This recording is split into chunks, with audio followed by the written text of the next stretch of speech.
welcome. So we have Ainsley Martin. Ainsley is an analyst at Beazley, so an I've made a whole new word, insight, research and strategy analyst. So welcome Ainsley. We have Shadab Khan. Shadab is currently a retail manager, a Digital Minds Next Generation delegate, and very much open to opportunities within the industry. Now's your chance, Shadab. So welcome. We also have Shimona Noronha, who is a fantastic business consultant at R10 Consulting. And of course, on the end there, we have Joanna Browning, who's HR and Communications Director at Markel. So this panel session is kind of going to be in two parts. I'm going to ask Ainsley, Shadab and Shimona about their experiences as individuals.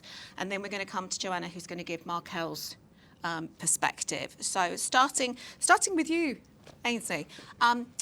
You kindly said yes when we approached you about the panel. What motivated you to want to take part? I wanted to share the positive experience that I've had coming in. I think I am the end outcome of a diverse and inclusive workforce, and I wanted to come and share that with everyone that it is working.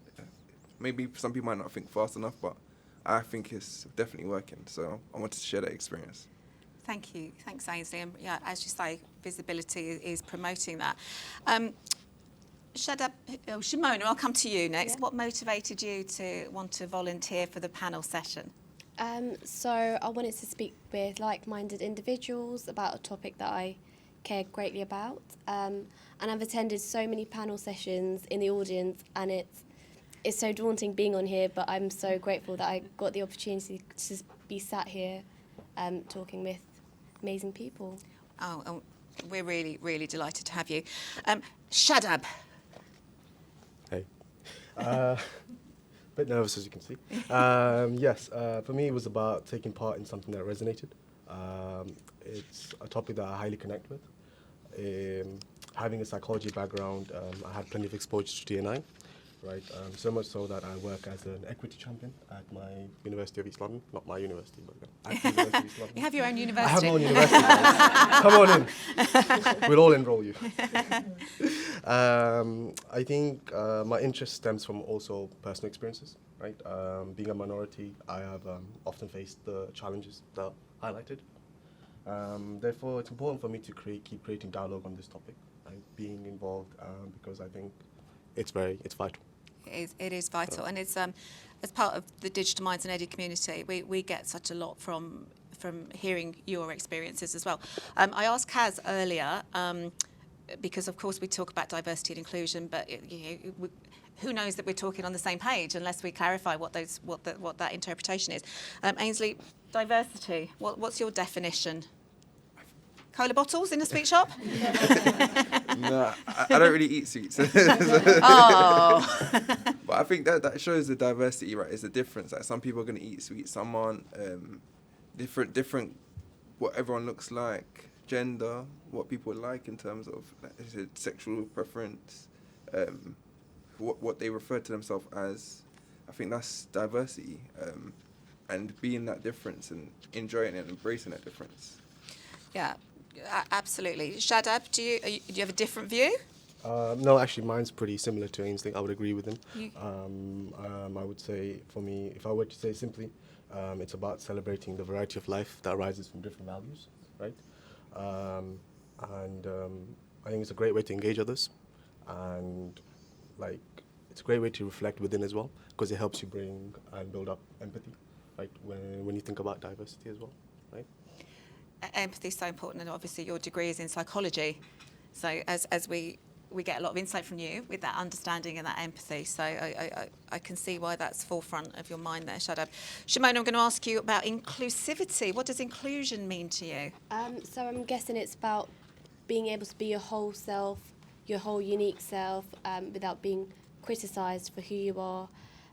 It's not just about sort of gender and sexual orientation, but it's also your circumstances, your differences, being able to bring that and be accepted and get along. Yeah, and so important.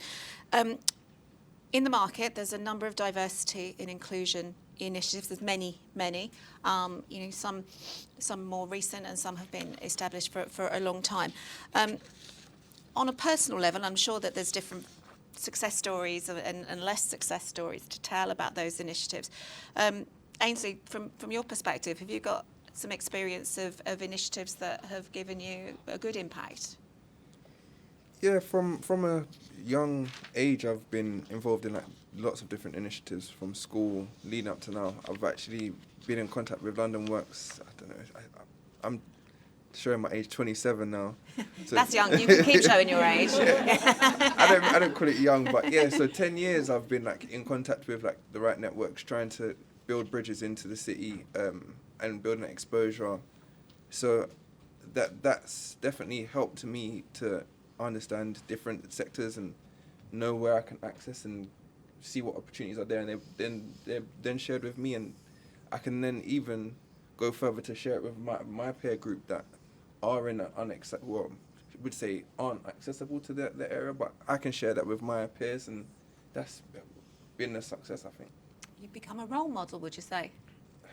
I'm trying. Yeah, absolutely. Shimona, university is sort of a common thread, actually. We heard from Kaz about UCAS points, and we heard from Shadab about him having his own university, which is amazing. How obviously you were about to graduate and you were looking for a role. Tell us a bit about that, Shimona. Yeah, so I knew I always wanted to work in corporate. I didn't know what corporate was because all I knew was from the TV shows or movies. My parents, they don't come from a corporate background, and I know Kaz touched upon this. If you don't have someone within your close network that comes from a corporate background, you don't really know what to expect. So I was in touch with an organisation called SEO London. So they're a great organisation. They sort of help people from low socioeconomic backgrounds and ethnic minority backgrounds, and they provide training, mentorship. So they sort of train you for what to expect when you go to your first interview, how to present yourself, what to expect in the workplace. So I think they were a great company that I got in contact with just coming out of university, and they've sort of guided me throughout my career, and I know they've helped a lot of other individuals as well. They sound amazing, and of course we're here today at Markel, an amazing building, and the City of London itself has got some amazing workplaces, and I can imagine that if this is brand new to you, then it can take a while. It can perhaps feel a bit daunting, I suppose, coming into the corporate world, in particular in the financial sector. Yeah. Yeah. And Shadab, how about you? I know you're a super positive person. What's led to that? What's led to your positivity in those initiatives that have impacted you? Yeah, absolutely. I would say that, like, firstly, I agree with Ainsley and Shimona. My experience is pretty similar. I've been in touch with London Works and SEO London, right? And I find it great because growing up, like both of them mentioned as well, you don't really have connections. You don't have any kind of family backing, and they really help you prepare, and they help you step into the world of corporate. I think that's why it's been such a positive impact on me, because there's never been a moment where I've thought I'm not really prepared for it. Like, I've always been kind of semi-prepared for it, even if it's like, yeah, absolutely. Yeah, and it's clear that you can see some of the positive impacts that those connections have had on all three of you. It's amazing. So in terms of diversity success, Shimona, I know that we've worked with you when we're doing some activity. What have you been involved in to help sort of bring others on that journey with you? So I know I mentioned SEO London, but another great organisation that I really like and I've worked with is Code First Girls. So they're a non-for-profit organisation that help women sort of transition into the tech space, women who've taken career breaks, and also young females coming out of school, teaching them how to code. So I actually learned how to code HTML and Python with them. And then I just found the community so great, and they sort of empowered me to then teach a group of 30 women how to code Python. So I think they're such a great organisation that I've loved working with.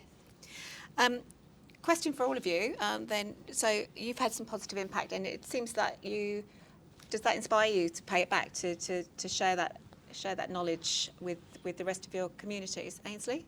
Yeah, I think I've definitely been inspired and motivated, right? I think if there wasn't someone to come back and share, it's your responsibility once you like get exposure to share, and reversing that, you can then explain to other people how to go in and sharing these opportunities amongst likewise people. So it inspires you to be Yeah. to be that role model. And Shadab, you're am I right in thinking you're a student advisor or you're a It was equity champion. equity champion? Yes. Tell us a little bit about that. Right. So again, in my university that I own, I work as I work as an equity champion, where I work with I work with groups of underrepresented communities. I always forget how to say that damn thing. You said it I work with perfectly. individuals from underrepresented communities, right? Where I help them, create a better environment for learning, help them remove barriers from their education, create a more of a homely feeling, right? Because often if you come from underprivileged societies, you don't really know what to expect because you could be your first time, university joiner, and without having a background in that, it's quite difficult because again, you have no guidance, right? And I think it's also I take away a lot from it as well. I feel like it's amazing, It's not about me giving something; it also gives something back to me. Like I feel better at the end of the day. Absolutely. And so Ainsley, in terms of if we don't do this and we have an undiverse workforce, what are we going to end up with? What challenges is that going to bring? You're gonna have one perspective, right? Like if everyone looked the same and thought the same, you're not gonna have a variety of thought. You're gonna always attack the same problems with the same solutions, and that's not always gonna work. And then we will stagnate. And for that reason, there's a reason why we're making so much progress these days in this, because the rooms are different, the people in the rooms are different, and that's what's helping us progress. And that's the key to progression, I think. And the $1 million question, so we're in the London market, which has been around for, nearly 400 years. I wasn't here at the start. Just a bit older than 27. How do you feel that the market's making in terms of D&I progress?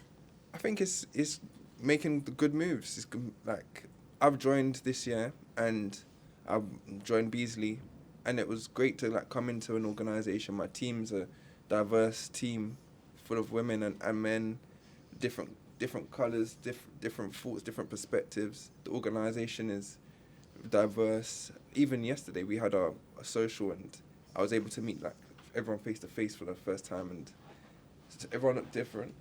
Everyone had different conversations to have, and it was great to be able to share that experience. There could be more diversity, but I think as someone new to the insurance market, I feel welcomed and comfortable. So yeah. That's so important. Shadab, I know you're this time next year, I can ask you how your role's going.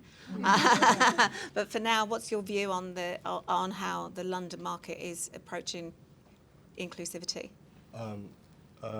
Like Caroline rightfully mentioned, I don't really have an opinion per se, but from the time I've come in, from what I can see, I think it's very inclusive and it's very diverse, or rather it's becoming that. It's on the journey to becoming that, right? And I think it's a positive change. And you feel welcomed? Absolutely. Amazing. Shimona? As Ainsley mentioned, I'm also fortunate to be working in groups that are very diverse, where I feel my opinion matters, which has been great. I do think there is a lot of work to be done within the industry as a whole in terms of recruiting young, diverse talent, as well as sort of hiring more diverse individuals to the senior positions, as Nick mentioned earlier. Yeah, so making progress, but still work to be done. Yeah. Well, Joe, that seems like a good time to come to you. Shimona, can I ask you to pass your microphone down the bus? Thank you. Hi, Joe. Hi. So we've got 3 amazing candidates here, delegates here, who on their first panel talking about how important this topic is to them. And I know that Markel is incredibly focused on becoming an extremely diverse and inclusive organisation.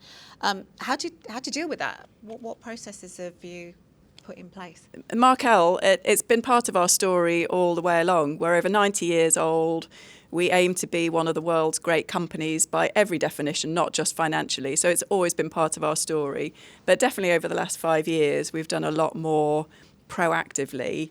And some of that fits under the HR banner. Nick mentioned recruitment. That's our number one priority. That's the best way of bringing diversity in, but it's also through our early careers programs. So we don't ask for CVs anymore with our early careers programs because we don't want to be influenced by backgrounds. People don't have work experience, and that's fine. What we want to know is what you're passionate about, what drives you, and to know that you're ambitious. So we've done everything that we can to relook at all of our programs, our leadership programs, making sure there's enough mobility around the company, that you aren't constrained to just be in one career path, just like Nick. He was chief actuary, now he's chief underwriting officer. That would never have happened a few years ago, to have gone from actuarial into underwriting with no underwriting background. So there's a lot of things that fall, as I say, under that HR umbrella. But actually, how we see D&I here isn't on its own. So I don't think that you can put D&I in a strand on its own. It's so intertwined with everything that a company does. Diversity drives innovation, which is why we're here today. Whether you feel included or excluded impacts your well-being.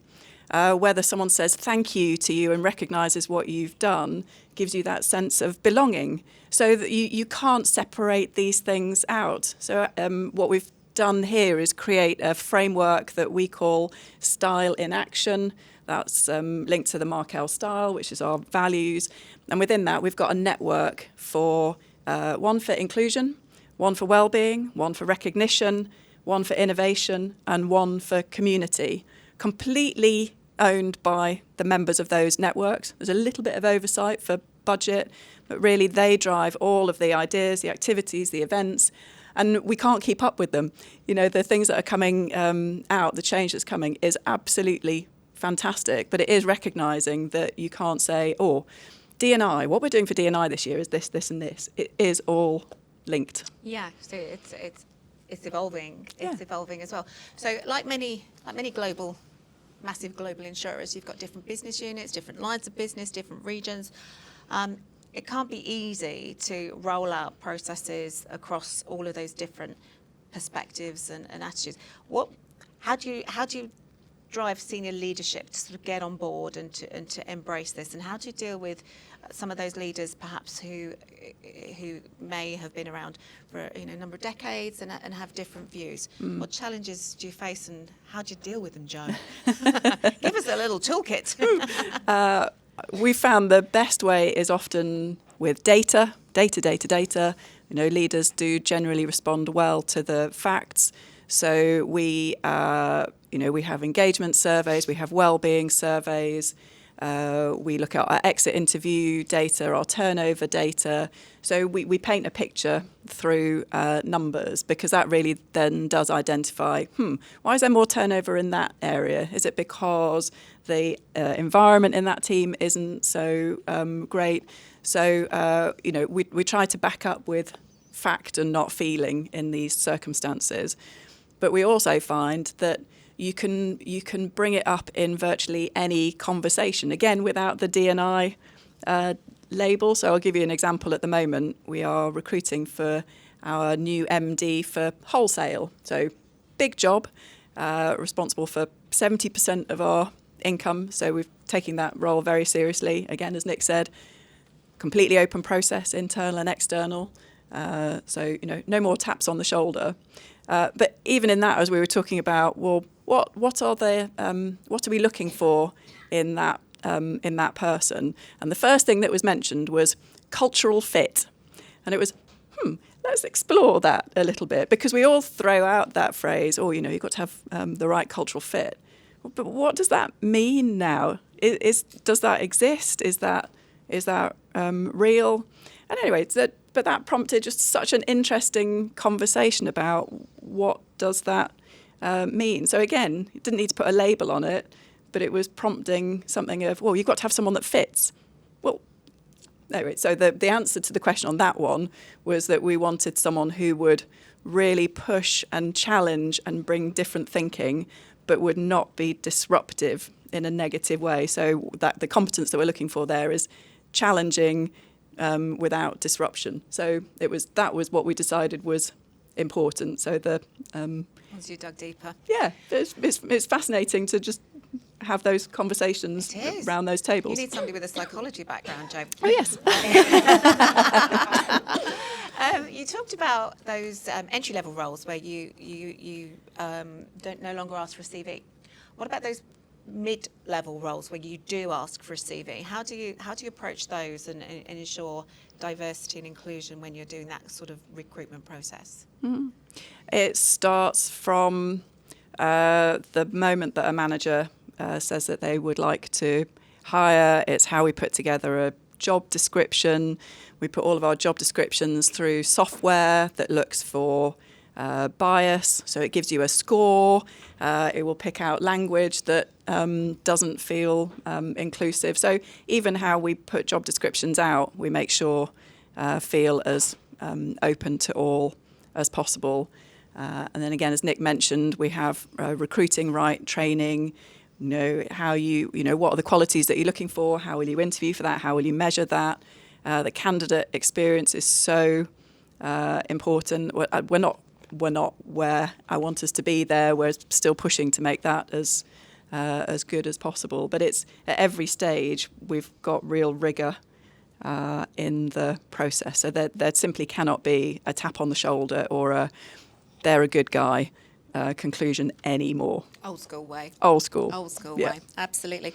And what successes has that brung? What by behaving in this way and implementing these processes? What have you seen? What differences have you seen? Visibility. So we're talking a little bit about the changing demographic. So our board now is 40% women, it's just under 30% ethnic minority background. Still nowhere near where I want it to be, but having made some progress there is, I know, I'm a little bit proud of that. Still a long way to go, because I do think role models and sponsorship is so important. So we'll keep pushing on that.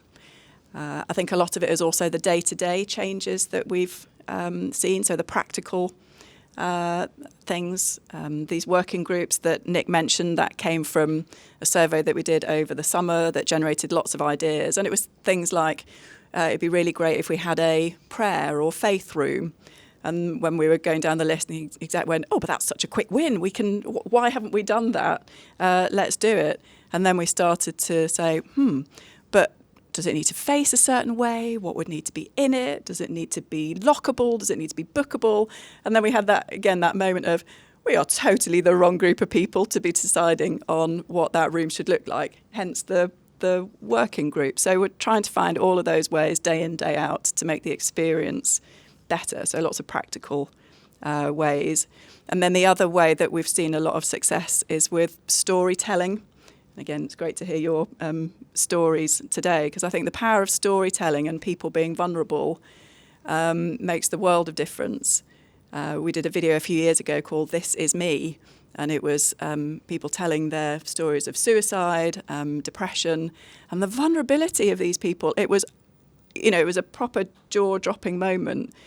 But the willingness for them to share their stories and the conversations that it then started about mental health it was like a sea change. It was fantastic what you could then talk about on a far more Creating open, a safe space for other people to share too. Yeah, and we're just about to do a campaign called "See the World Through My Eyes," which again started with the story of someone whose sight had diminished to the point that he can now only see, a pinprick. And it was, oh gosh, his perspective on life is so different, and tell me more.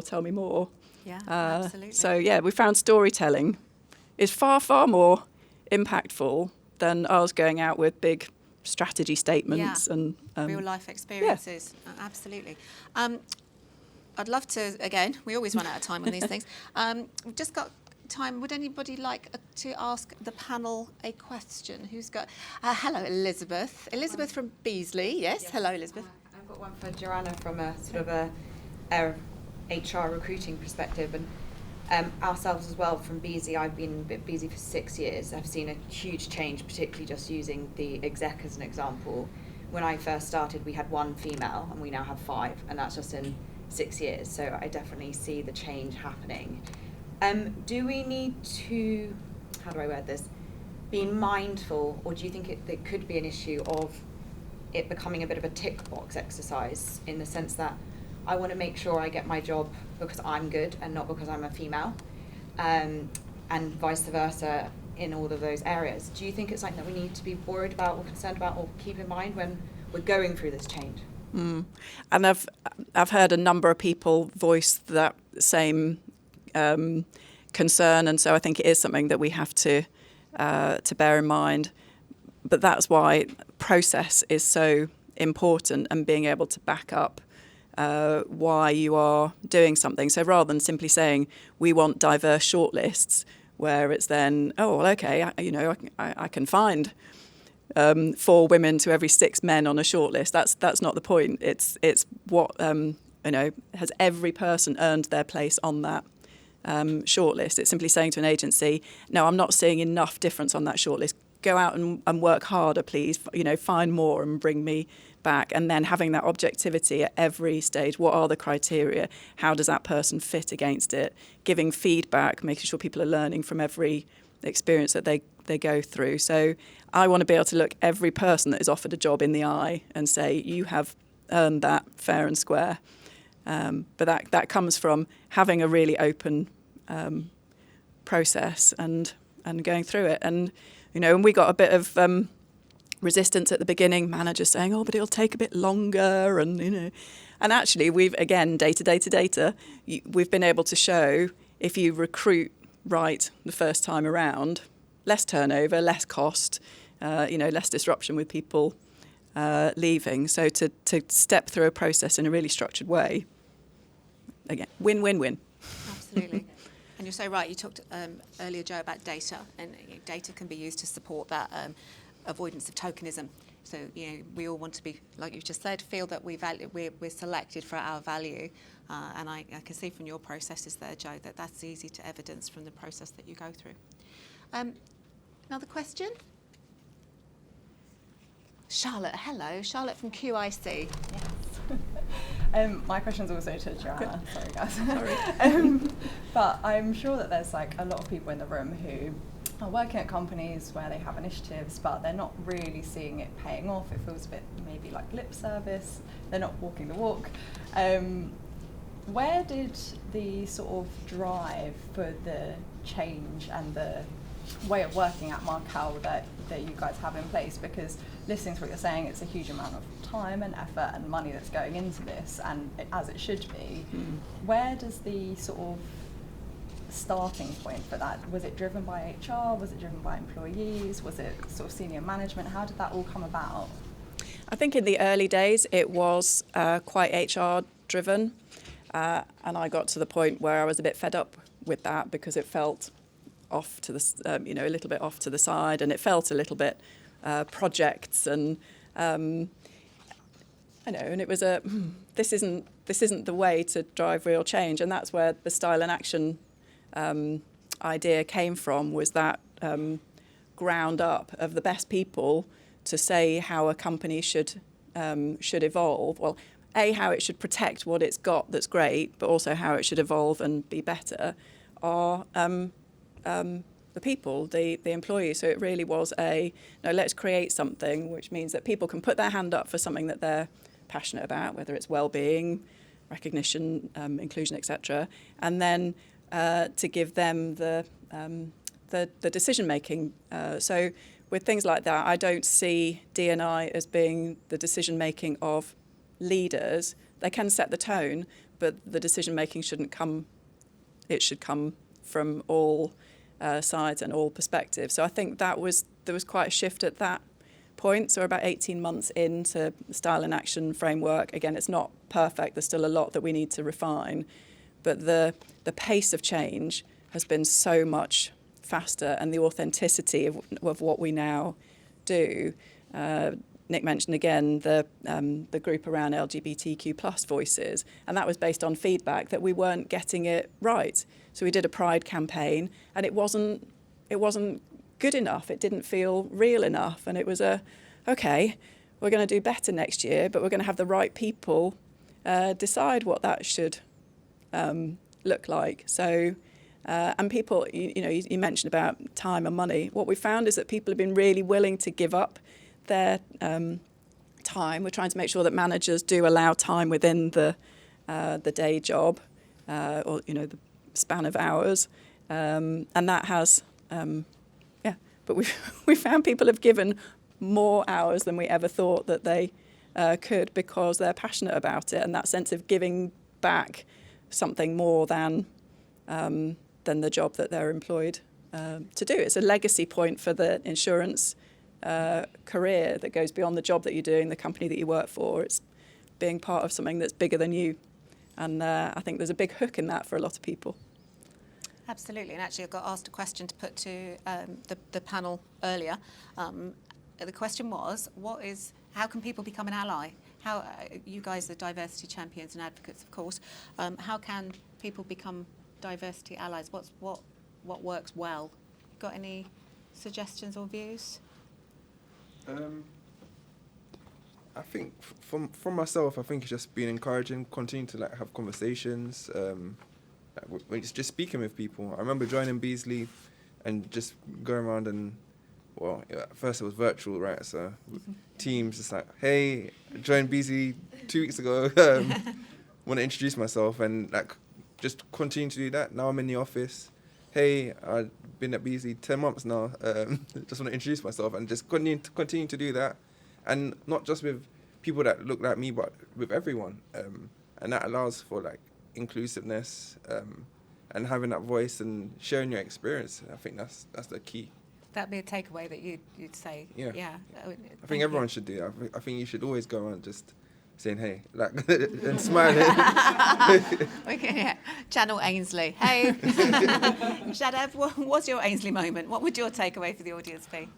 Could you remind me again what the question was? What would you? Yeah. So we were talking about allyship, but in the Digital Minds delegates, if we want people to have an actionable task, what would you recommend for the delegates to do that would help drive diversity and inclusivity forward?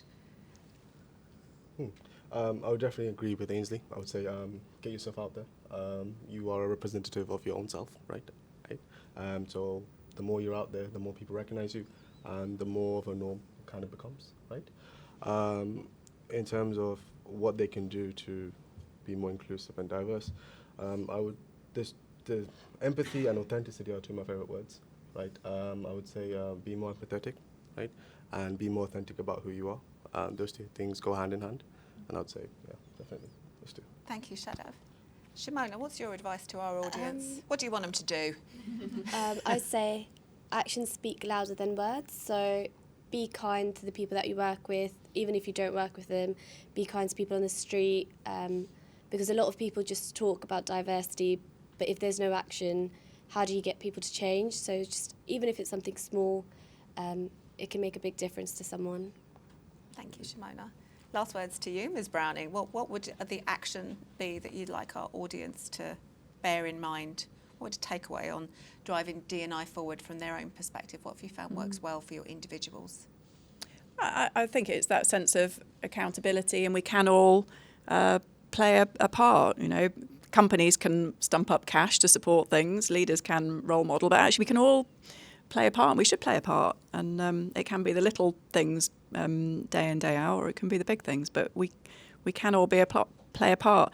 And with the pandemic, we've just supercharged everything on D&I, and it's a case of, I feel a responsibility to make sure that we seize the moment. So let's seize the moment to change some of the things with insurance that still aren't where they should be. Absolutely. And in 30 years' time, Ainsley, Shadab, Shimona, we would love it if you were sitting here talking to a new panel and a new diverse group of people who've also had thriving careers in the insurance industry. And I'm sure with you as role models, there will be certainly many, many more who will follow in your path. So thank you so much to our panel. You did brilliantly. And I'm sure you'd like to continue the conversation over coffee. Yes. Thank you.